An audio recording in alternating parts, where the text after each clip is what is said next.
지금 당장 자리에서 일어나 현관문 앞에 서 보십시오. 문을 열 필요는 없습니다. 그저 현관문 위쪽을 바라보십시오. 그 공간, 문틀 바로 위, 아무것도 없는 그 텅 빈 자리를 보십시오. 지금 여러분이 바라보고 있는 그 빈 공간이 바로 여러분의 재물이 매일 밤 새어나가고 있는 통로입니다. 사람들은 말합니다. 열심히 일하면 반드시 잘 살 수 있다고. 성실하게 살면 복이 온다고. 그러나 저는 오늘 여러분께 감히 말씀드리겠습니다. 그 말은 절반의 진실이자 절반의 거짓말입니다. 저는 오랜 세월 성철 스님의 가르침을 곁에서 받들며 수많은 가정의 기운을 살펴왔습니다. 그리고 깨달았습니다. 아무리 손이 부르트도록 일해도, 아무리 새벽같이 일어나 밤늦게 귀가해도 현관에 기운이 막혀 있으면 재물은 들어오지 않는다는 것을, 여러분의 실패는 여러분의 나태함 때문이 아닙니다. 여러분 집의 현관이 지금 이 순간에도 돈을 밀어내고 있기 때문입니다. 비싼 가구를 들여놓는다고 해서 복이 오지는 않습니다. 새 아파트로 이사를 간다고 해서 가난이 사라지지도 않습니다. 낡고 구멍 뚫린 우산 아래 서 있으면서 비가 오지 않기만을 바라는 것과 같습니다. 현관 위에 올바른 물건이 없다면 그 집은 아무리 넓고 아름다워도 운기가 사방에서 흘러들어오는 빈 그릇에 불과합니다. 여러분이 지금 살고 있는 집이 바로 그 낡은 우산일 수 있습니다. 겉으로는 멀쩡해 보여도 안에서는 이미 재물의 뿌리가 썩어가고 있을지 모릅니다. 새벽 3시 잠 못 이루고 어두운 천장을 바라본 밤이 있으셨습니까? 은행 이자를 어떻게 갚을지, 이번 달 생활비는 어디서 날지, 자식들에게 짐이 되는 건 아닌지 걱정하며 눈을 뜨고 누워 계셨던 밤이 있으셨습니까? 그 고통은 결코 여러분의 탓이 아닙니다. 그것은 수십 년에 걸쳐 쌓인 현관의 기운 불균형이 만들어낸 결과입니다. 나쁜 기운은 소리 없이 들어옵니다. 티끌처럼 쌓이고 연기처럼 번지며 어느 날 갑자기 재물의 흐름을 완전히 막아버립니다. 그 막힘이 바로 오늘 여러분이 느끼는 그 답답함의 정체입니다. 하지만 오늘 이 영상을 보고 계신 여러분께는 희망이 있습니다. 성철 스님께서는 가르치셨습니다. 기운은 막힌 것처럼 보여도 단 하나의 올바른 행위로 다시 흐르기 시작한다고. 현관문 위에 단 하나의 물건을 올바르게 두는 것만으로도 7일 안에 나쁜 기운은 차단되고 막혔던 재물의 흐름이 폭포수처럼 터져 나옵니다. 돈을 더 쫓으려 할수록 더 멀리 달아나는 역설. 그 역설을 오늘 이 자리에서 끝내십시오. 진정한 내면의 품격을 세우는 순간 재물은 스스로 찾아옵니다. 지금부터 그 비법을 하나하나 알려드리겠습니다. 제가 오래전에 만난 한 여인이 있습니다. 당시 그녀의 나이는 58이었습니다. 평생을 성실하게 살아온 분이었습니다.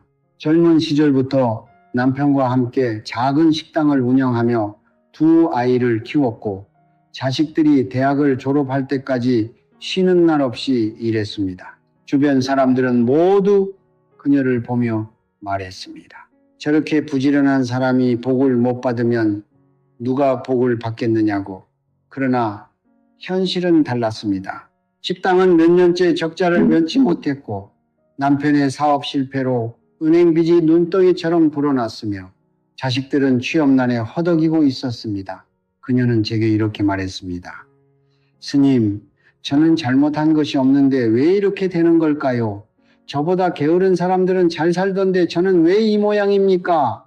저는 그날 그녀의 말을 듣고 즉시 그 집을 방문했습니다. 문을 열고 들어서는 순간 저는 직감적으로 알 수 있었습니다. 현관에 들어섰을 때 느껴지는 그 묵직하고 어두운 기운, 공기가 고여 있었습니다. 썩은 물처럼 흐르지 못하고 한 곳에 정체되어 있었습니다. 현관문 위쪽을 바라보았습니다. 아무것도 없었습니다. 텅 비어 있었습니다. 그리고 문틀 주변에는 오래된 먼지가 두껍게 쌓여 있었고 신발들은 방향도 없이 뒤죽박죽 놓여 있었습니다. 저는 그제서야 확신했습니다. 이 가정의 재물이 막힌 것은 이 여인의 노력이 부족해서가 아니었습니다. 현관이 수십 년 동안 나쁜 기운의 통로 역할을 해왔기 때문이었습니다. 성철 스님께서는 말씀하셨습니다. 집안에 들어오는 모든 기운은 현관을 통해 시작된다. 그곳이 막히면 복도 막히고 그곳이 열리면 하늘의 기운도 따라 들어온다. 저는 그 가르침을 떠올리며 그녀에게 한 가지를 부탁했습니다. 현관문 위에 특정한 물건 하나를 올바른 방식으로 올려두고 7일만 지켜봐 달라고. 처음에 그녀는 반신반의했습니다. 이런 작은 것이 무슨 차이를 만들겠냐고. 그러나 저는 알고 있었습니다. 우주의 기운은 거창한 것에서 바뀌지 않습니다. 가장 작고 정성스러운 행위 하나가 막혔던 흐름을 다시 열어놓는다는 것을 7일이 지났습니다. 그녀에게서 연락이 왔습니다. 목소리가 달라져 있었습니다. 오랫동안 연락이 끊겼던 예전 단골 손님이 갑자기 찾아와 대규모 주문을 맡겼다고 했습니다. 밀린 외상값도 뜻밖의 들어왔고 막내 아이가 오랫동안 기다리던 취업 통보를 받았다고 했습니다. 그녀는 울면서 말했습니다. 스님, 이게 정말 가능한 일인가요? 저는 조용히 대답했습니다. 기적이 아닙니다. 막혔던 것이 열린 것입니다. 처음부터 그 복은 당신 것이었습니다. 다만 길이 막혀 있었을 뿐입니다. 가난은 여러분의 죄가 아닙니다. 재물이 들어오지 못하는 것은 여러분의 능력 부족이 아닙니다. 보이지 않는 곳에서 에너지의 흐름이 막혀 있을 뿐입니다.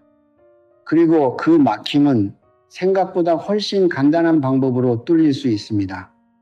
지금부터 제가 그 원리를 하나씩 설명해 드리겠습니다. 저는 수십 년간 성철 스님의 가르침을 곁에서 받들며 한 가지 진실을 깨달았습니다. 세상의 모든 이치는 결국 하나로 통한다는 것입니다. 불교의 연기법 연치法도, 동양 철학의 음양 오행도, 그리고 우리가 풍수라 부르는 공간의 지혜도 그 뿌리는 같습니다. 모든 것은 흐름입니다. 멈추지 않고 순환하는 기운, 그것이 바로 이 우주를 살아있게 만드는 힘입니다. 그리고 그 흐름의 시작점이 바로 현관입니다. 풍수 고전에서는 현관을 기구, 해커, 즉 기운의 입이라고 부릅니다. 우리 몸으로 말하자면 입과 코에 해당하는 자리입니다. 음식과 공기가 입을 통해 몸 안으로 들어오듯 집 안으로 들어오는 모든 에너지는 현관을 통해 유입됩니다. 좋은 기운도, 나쁜 기운도, 재물의 기운도, 건강의 기운도 모두 이 하나의 문을 통해 들어옵니다. 성철 스님께서는 이렇게 가르치셨습니다. 집은 살아있는 생명체와 같다. 현관은 그 생명체의 숨구멍이다. 숨구멍이 막히면 몸 전체가 병드는 것처럼 현관의 기운이 어지러우면 그 집에 사는 모든 이의 삶이 서서히 무너진다. 음양여명의 원리로 살펴보겠습니다. 현관은 내부와 외부의 경계, 즉 음과 양이 만나는 접점입니다. 이 경계에서 두 기운이 조화롭게 균형을 이루어야 집안에 생기성의가 돕니다. 그러나 현관 위쪽이 비어 있거나 어둡거나 혼탁하면 양기 영키가 제대로 유입되지 못하고 음기 영케만 쌓이게 됩니다. 음기가 지나치게 강해지면 무기력함이 찾아오고 판단력이 흐려지며 아무리 노력해도 결과가 따르지 않는 이상한 정체의 시간이 이어집니다. 많은 분들이 이 상태를 단순히 운이 나쁜 것이라 생각합니다. 그러나 실제로는 음양의 균형이 무너진 공간에서 생활하고 있기 때문입니다. 오행우싱의 관점에서 보면 현관문 위쪽은 화호의 기운이 머무는 자리입니다. 불의 기운은 위를 향해 솟구치는 성질을 가집니다. 이 자리는 집 전체의 에너지 흐름을 증폭시키는 역할을 합니다. 좋은 물건을 이 자리에 올바르게 배치하면 그 긍정적인 기운이 집 전체로 퍼져나가고, 반대로 이 자리가 비어 있거나 잘못된 물건이 놓여 있으면 집안의 기운 전체가 교란됩니다. 이것이 바로 현관 위쪽이 그토록 중요한 이유입니다. 단순한 장식의 문제가 아닙니다. 우주의 기운이 집 안으로 흘러들어오는 방향과 질을 결정하는 자리입니다. 그렇다면 왜 부유한 집안은 항상 현관을 정성스럽게 꾸미는 것일까요? 우연이 아닙니다. 동양의 부유한 가문들은 수백 년 전부터 이 비밀을 알고 있었습니다. 현관 위에 올바른 물건을 두는 것, 이것은 단순한 풍수 인테리어가 아닙니다. 이것은 우주의 기운과 소통하는 가장 오래되고 가장 강력한 방법입니다. 상위 1%의 사람들이 조용히 지켜온 비밀, 그것이 바로 현관의 기운을 다스리는 지혜입니다. 성철 스님께서는 늘 말씀하셨습니다. 기운은 거짓말을 하지 않는다. 공간이 정직하면 삶도 정직해진다. 현관의 기운을 바로잡는 것은 단순히 물건 하나를 놓는 행위가 아닙니다. 그것은 여러분이 우주를 향해 보내는 진심 어린 신호입니다. 나는 이 공간을 소중히 여기겠다는 선언입니다. 그 선언이 울려 퍼지는 순간 하늘의 기운은 응답하기 시작합니다. 이제 말씀드릴 시간이 되었습니다. 오늘 이 영상을 처음부터 함께 해주신 여러분께 저는 지금부터 수백 년간 소수의 사람들만 알고 조용히 실천해온 그 비밀을 공개하겠습니다. 거창하지 않습니다. 비싸지도 않습니다. 오히려 너무 단순해서 처음에는 믿기 어려우실 수도 있습니다. 그러나 기억하십시오. 우주의 진리는 언제나 단순함 속에 숨어 있습니다. 성철 스님께서도 늘 말씀하셨습니다. 진짜 비법은 멀리 있지 않다. 가장 가까운 곳에서 가장 정성스럽게 행하는 것이 가장 강한 기운을 만든다. 현관문 위에 올려두어야 할 그 하나의 물건은 바로 붉은 천에 쌓인 소금 주머니입니다. 단순히 소금을 담은 것이 아닙니다. 굵은 천일염 한 줌과 엽전 세 백 혹은 동전 세 개를 함께 붉은 천이나 붉은 봉투에 넣어 단단히 묶은 것입니다. 이것을 현관문 위쪽, 문틀 안쪽, 눈에 잘 띄지 않는 자리에 조용히 올려두는 것입니다. 이것이 전부입니다. 그러나 이 작은 주머니 하나가 만들어내는 기운의 변화는 결코 작지 않습니다. 왜 소금인가 하고 물으실 것입니다. 소금은 동서양을 막론하고 수천 년 동안 정화와 결계의 상징으로 사용되어 왔습니다. 불교에서도 소금은 부정을 씻어내고 나쁜 기운을 흡수하는 강력한 자연의 정화제로 여겨집니다. 성철 스님의 가르침 안에서도 소금은 단순한 조미료가 아닙니다. 땅의 기운을 담은 결정체이자 음기를 중화시키고 양기를 불러들이는 천연의 기운 필터입니다. 현관 위에 소금 주머니를 두면 밖에서 들어오려는 모든 나쁜 기운이 그 주머니에 흡수되어 집 안으로 침투하지 못합니다. 마치 정수기 필터가 오염된 물을 걸러내듯 소금은 오염된 기운을 걸러내는 역할을 합니다. 그렇다면 왜 동전인가? 동전은 금진의 기운을 담고 있습니다. 오행에서 금은 재물과 결실을 상징합니다. 소금에 정화하는 힘과 동전의 재물 기운이 붉은 천 안에서 하나로 합쳐질 때 그 주머니는 단순한 물건이 아니라 기운을 모으고 증폭시키는 하나의 작은 에너지 장치가 됩니다. 붉은색은 양기의 색입니다. 생명력과 활력, 그리고 나쁜 기운을 쫓아내는 강한 기운을 가지고 있습니다. 붉은 천이 이 모든 기운을 감싸 안아 하나의 강력한 결계를 만들어내는 것입니다. 다제 많은 분들이 이것을 미신이라 부를 것입니다. 그러나 저는 묻고 싶습니다.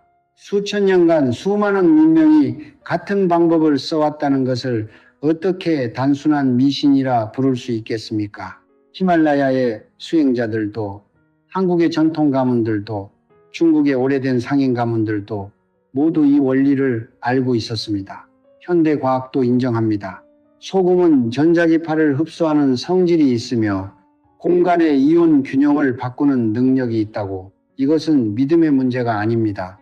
자연의 이치를 따르는 것입니다. 성철 스님께서는 이렇게 말씀하셨습니다. 사람들은 큰 것을 바라면서 작은 것을 소홀히 한다. 그러나 하늘은 작은 정성을 보고 큰 복을 내린다. 여러분의 손바닥만한 그 작은 주머니 하나가 여러분 가정의 기운을 송두리째 바꾸는 시작이 될 것입니다. 오늘 마트에서 1000일염을 사십시오. 서랍 속 동전 3개를 꺼내십시오. 붉은 천 한 조각을 준비하십시오. 재물의 문은 지금 이 순간부터 열리기 시작합니다. 이제 가장 중요한 단계입니다. 아무리 좋은 물건도 올바른 방법으로 배치하지 않으면 그 기운을 제대로 발휘하지 못합니다. 성철 스님께서는 늘 강조하셨습니다.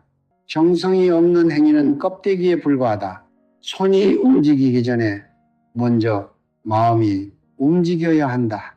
지금부터 제가 알려드리는 순서를 단 하나도 빠뜨리지 마십시오. 순서 하나하나에 깊은 의미가 담겨 있습니다. 그리고 그 의미를 마음속으로 새기며 행할 때 비로소 기운이 움직이기 시작합니다. 첫 번째 단계는 공간을 정화하는 것입니다. 소금 주머니를 올려두기 전 반드시 현관 전체를 청소해야 합니다. 쌓인 먼지를 닦아내고 신발장을 정리하며 문틀 위쪽에 묵은 때를 깨끗이 닦아내십시오. 그런 다음 물 한 컵에 굵은 소금 한 꼬집을 녹여 그 소금물로 현관 바닥을 안에서 바깥 방향으로 아래에서 위 방향으로 닦아내십시오. 이 방향이 중요합니다.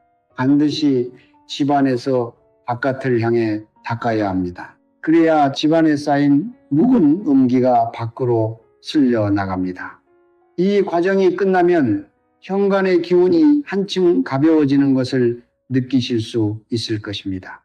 공기가 다르게 느껴진다면 그것은 이미 기운이 움직이기 시작했다는 신호입니다. 두 번째 단계는 주머니를 만드는 것입니다. 1000일염 한 줌을 깨끗한 손으로 정성스럽게 담으십시오. 이때 마음속으로 가정의 평안과 재물의 유입을 간절히 기원하십시오. 동전은 반드시 깨끗한 것으로 3개를 준비하십시오. 더러운 동전은 탁한 기운을 담고 있습니다. 동전을 소금물에 잠시 담갔다가 깨끗이 닦아 정화한 뒤 사용하십시오. 소금과 동전을 함께 붉은 천이나 붉은 봉투에 넣고 단단히 묶을 때 입으로 조용히 기원하십시오. 이 집에 들어오는 모든 기운이 맑고 밝으며 재물과 건강과 화목함이 끊이지 않기를 바랍니다. 라고 말의 기운, 즉 언어가 가진 진동이 그 주머니 안에 깃들게 됩니다.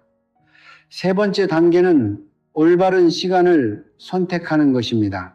주머니를 배치하는 시간은 아침 묘시, 머시, 즉 오전 5시에서 7시 사이가 가장 이상적입니다.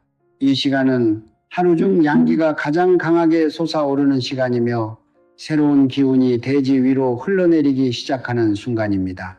이 시간이 여의치 않다면 오전 11시에서 오후 1시 사이인 오시, 우시를 선택하십시오. 절대로 해가 진 후 오후 9시 이후에는 배치하지 마십시오. 밤에 음기가 강한 시간에 주머니를 배치하면 오히려 음기를 집 안으로 끌어들이는 역효과가 날 수 있습니다.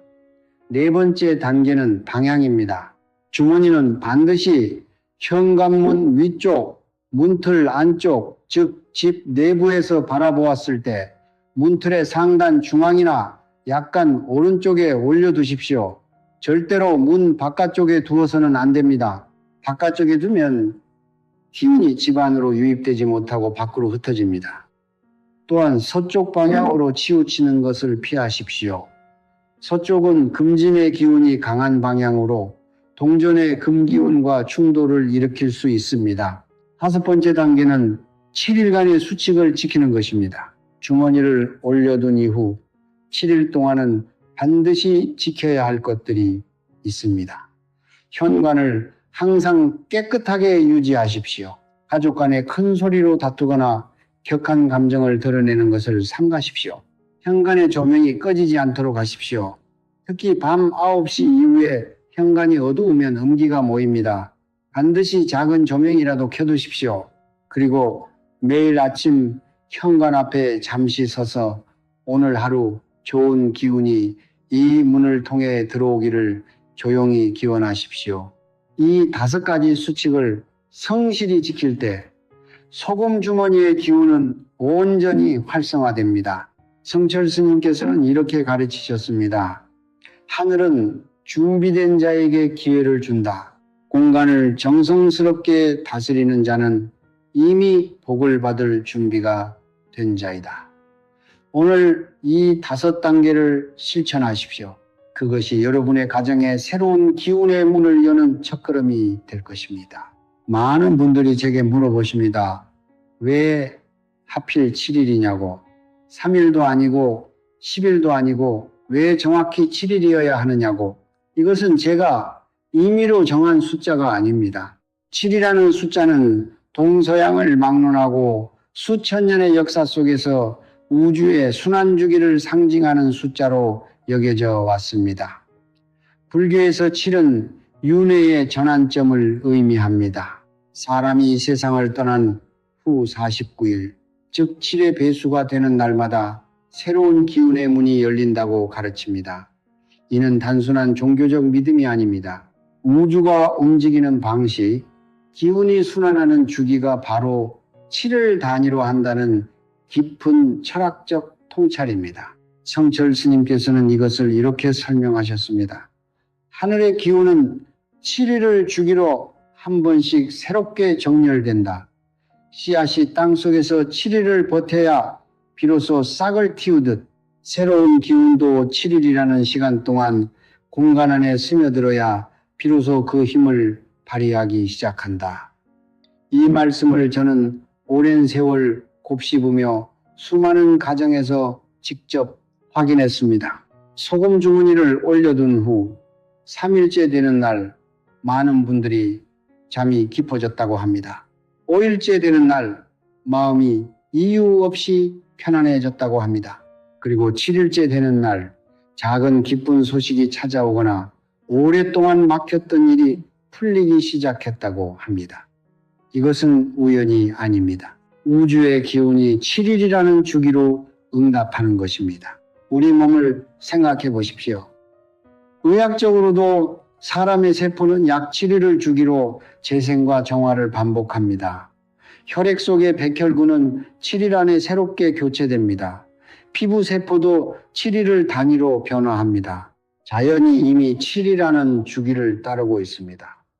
집의 기운도 마찬가지입니다. 새로운 기운이 공간 안에 스며들어 기존의 탁한 기운을 밀어내고 안정적으로 자리를 잡기까지 정확히 7일이라는 시간이 필요합니다. 씨앗이 흙 속에서 조용히 뿌리를 내리듯 소금 주머니의 정화 기운이 현관에서 집 안 전체로 천천히 퍼져나가는데 7일이 걸립니다. 그렇다면 7일 동안 어떤 변화가 나타나는지 더 구체적으로 말씀드리겠습니다. 1일에서 2일 사이 이 시기에는 공간이 무거웠던 느낌이 조금씩 가벼워집니다. 현관에 들어설 때 이전과 다른 공기의 질감을 느끼실 수 있습니다. 3일에서 4일 사이에는 수면의 질이 달라집니다. 오랫동안 새벽에 자주 깨셨던 분들이 이 시기에 깊은 잠을 자기 시작합니다. 잠이 깊어진다는 것은 몸 안의 음기가 소금에 흡수되어 줄어들고 양기가 회복되고 있다는 신호입니다. 5일에서 6일 사이에는 마음의 여유가 생깁니다. 이유 없이 불안하고 초조했던 감정이 가라앉고 작은 일에도 감사함을 느끼는 순간들이 찾아옵니다. 이것은 집안의 기운이 안정되면서 그 안에 사는 사람의 심리와 감정에도 영향을 미치기 때문입니다. 그리고 7일째 드디어 외부로부터 변화의 신호가 들어옵니다. 오랫동안 연락이 없던 사람이 갑자기 연락을 해오거나 예상치 못한 작은 수입이 생기거나 오랫동안 막혔던 일이 실마리를 찾기 시작합니다. 한 가지 반드시 말씀드려야 할 것이 있습니다. 7일이 지났다고 해서 소금 주머니를 치워서는 안 됩니다. 7일은 기운이 안정되기 시작하는 시점입니다. 이후로도 최소 3달, 가능하다면 1년을 유지하십시오. 그리고 한 달에 한 번씩 소금 주머니를 새 것으로 교체하십시오. 교체할 때 꺼낸 소금은 반드시 변기에 흘려보내거나 집 밖의 흙에 묻으십시오. 절대로 집안의 쓰레기통에 버려서는 안 됩니다. 그 소금에는 한 달간 흡수된 나쁜 기운이 담겨 있습니다. 집안에 두는 순간 그 기운이 다시 공간으로 퍼져나갑니다. 성철 스님께서는 말씀하셨습니다. 7일을 기다리는 자에게 하늘은 결코 빈손으로 응답하지 않는다. 정성으로 심은 씨앗은 반드시 결실을 맺는다. 다만 인간의 시간이 아니라 우주의 시간으로 7일을 믿으십시오. 그 7일이 여러분 가정의 기운을 바꾸는 가장 결정적인 시간이 될 것입니다. 오늘 이 자리까지 함께해 주신 여러분께 진심으로 감사드립니다. 저는 이 영상을 준비하면서 오랫동안 성철 스님의 가르침 앞에 조용히 앉아 있었습니다. 스님께서 평생 우리에게 전하고자 하셨던 것이 무엇인지를 다시 한번 깊이 새기면서 그것은 결코 어렵지 않았습니다. 단 한 문장으로 요약됩니다. 진심이 운명을 바꾼다.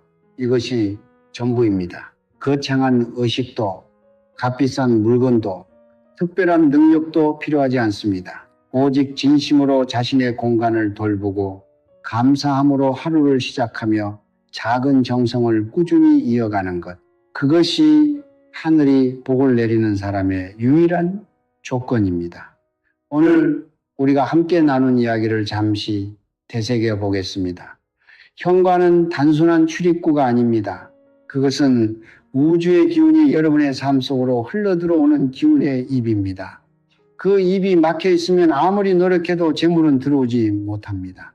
붉은 천에 쌓인 소금과 동전 3개, 이 작은 주머니 하나가 그 막힌 입을 열어주는 열쇠입니다. 올바른 시간에 올바른 방향으로 올바른 마음으로 배치할 때 7일 안에 우주는 반드시 응답합니다.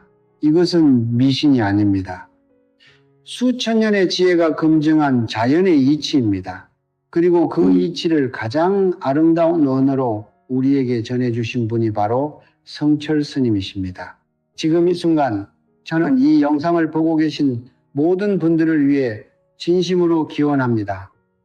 오늘 밤 이 영상을 보신 여러분의 가정에 맑고 밝은 기운이 가득 차오르기를, 오랫동안 닫혀있던 재물의 문이 활짝 열리기를, 몸과 마음에 쌓인 모든 피로와 근심이 소금이 음기를 흡수하듯 사라지기를, 어머님께서 건강하시고 자녀들이 뜻한 바를 이루며 가족 모두가 따뜻하고 풍요로운 나날을 누리기를, 오랫동안 이어져온 빚의 짐이 하나씩 가벼워지고 예상치 못한 곳에서 기쁜 소식이 찾아오기를, 이 모든 기원을 성철 스님의 가르침 위에 올려 하늘에 전합니다. 성불하십시오. 이제 여러분께 한 가지 부탁을 드리겠습니다. 오늘 이 영상이 여러분의 마음에 작은 울림이라도 되었다면 지금 바로 좋아요 버튼을 눌러주십시오.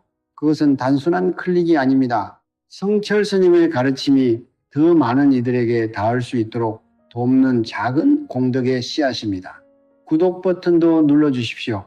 앞으로도 이처럼 삶에 실질적인 도움이 되는 기운과 풍수의 지혜를 꾸준히 나누어 드리겠습니다. 구독은 여러분이 이 채널과 함께 기운의 흐름을 지속적으로 이어가겠다는 다짐입니다. 그리고 지금 이 순간 댓글창에 여러분의 소원을 적어주십시오. 이루어지기를 바라는 것을 과거형으로 적으십시오. 나는 2026년에 모든 빚을 다 갚았다. 우리 가족은 건강하고 행복하다. 나는 원하던 일이 이루어졌다라고 이미 이루어진 것처럼 적는 것이 중요합니다. 말에는 기운이 있습니다. 글에도 기운이 있습니다. 여러분이 댓글창에 적은 그 한 문장이 우주를 향한 선언이 됩니다. 하늘은 그 선언을 듣고 있습니다. 그리고 다른 분들의 댓글에도 좋아요를 눌러주십시오. 남의 복을 빌어주는 마음이 곧 자신에게 돌아오는 복의 씨앗이 됩니다. 이것이 성철 스님께서 가르치신 회양시의 정신입니다. 마지막으로 한 가지만 더 말씀드리겠습니다. 이 영상을 혼자 보지 마십시오. 지금 재정적으로 힘드신 부모님, 빚 때문에 밤잠을 못 이루는 형제자매, 사업이 막혀 지쳐있는 친구에게 이 영상을 전해주십시오. 나눔 자체가 공덕입니다. 한 사람의 삶이 바뀌는 데 필요한 것은 때로 단 하나의 영상, 단 하나의 정보입니다. 여러분이 보내는 그 공유 하나가 누군가의 막혔던 기운을 여는 시작이 될 수 있습니다. 그 공덕은 반드시 여러분에게 돌아옵니다. 우주는 정직합니다. 베푼 것은 반드시 돌아옵니다. 항상 더 크게 돌아옵니다. 성철 스님의 가르침을 마음속에 새기십시오. 진심이 운명을 바꿉니다. 작은 정성이 하늘을 움직입니다. 오늘부터 시작하십시오. 현관 위에 그 작은 주머니를 올려두는 그 순간 여러분의 새로운 운명이 시작됩니다. 감사합니다. 성불하십시오.